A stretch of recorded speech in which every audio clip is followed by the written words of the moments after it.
producer. He's just scored 11,000 plus runs. He's one of the Bangalore guys.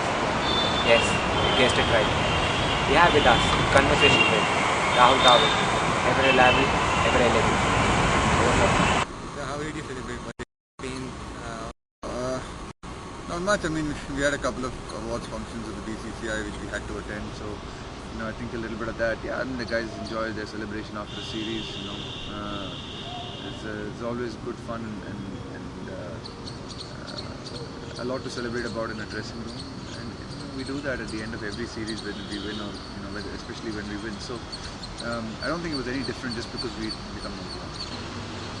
And as a kid, you always wanted to be a cricketer? Yeah, my earliest memories are holding a bat and a ball in my hand and always wanting to hit a ball, and I guess I always wanted to be a cricketer. But sir, in India, the largest number of people are playing cricket. How tough it was for you to enter in the top circuit? Yeah, it was tough. I mean, in the sense that there's a lot of junior cricket that you must go through, and the system is quite hard. I mean, you've got to keep scoring runs at various levels. There's a lot of competition at a junior level. So it's tough. I mean, you've got to go through the grind of the process, as they call it, and hopefully, with some luck and some ability, you come out the top as close as you want to. But it's hard work. It's hard work through the system, but it's fun. I never thought of it as hard work. I always loved playing cricket, so I'd rather have been playing cricket than doing anything else. So for me, it was great fun, and I got a lot of joy out of it. So it took me time, and there've been some tough days through it. But all in all, I think when I look back on it, I think it's been a very enjoyable journey. So Test cricket, one-day cricket, now 2020. How have you managed to perform with excellence in all these formats?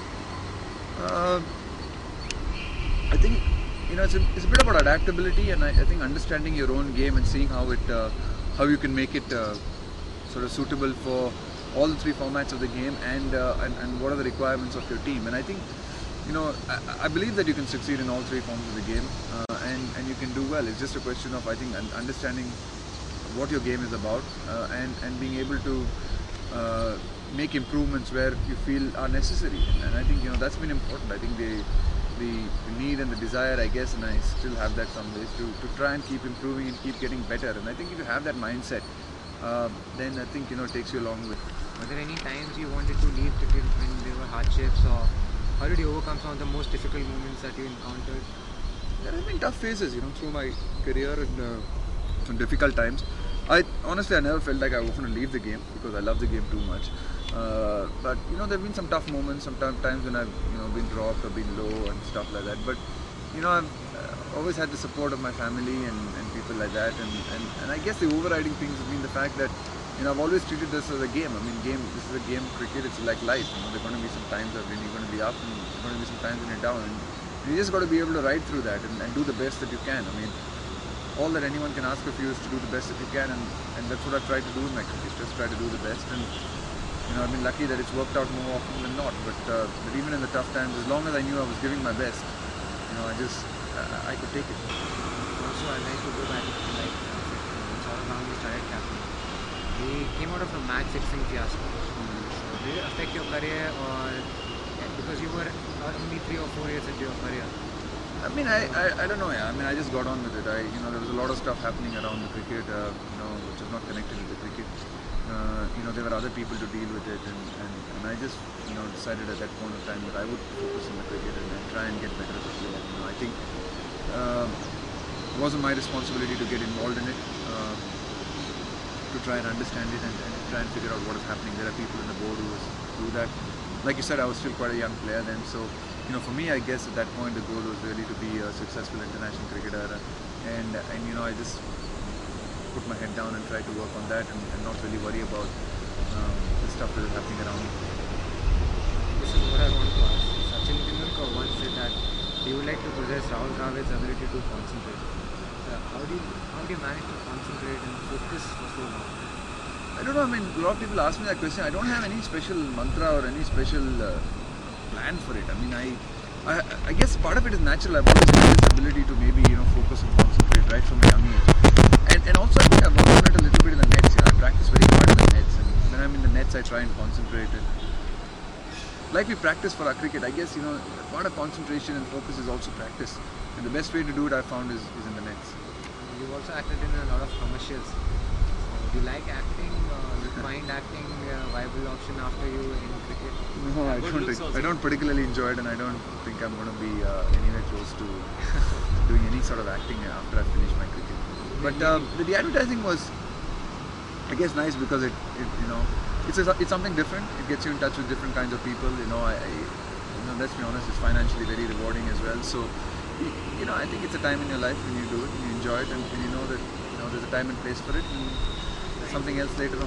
Any plans to go in Bollywood after that? Absolutely not. No. Wall, jammy, Mr. Dependable, reliable. I'm running out of subject, but who you most relate to and why?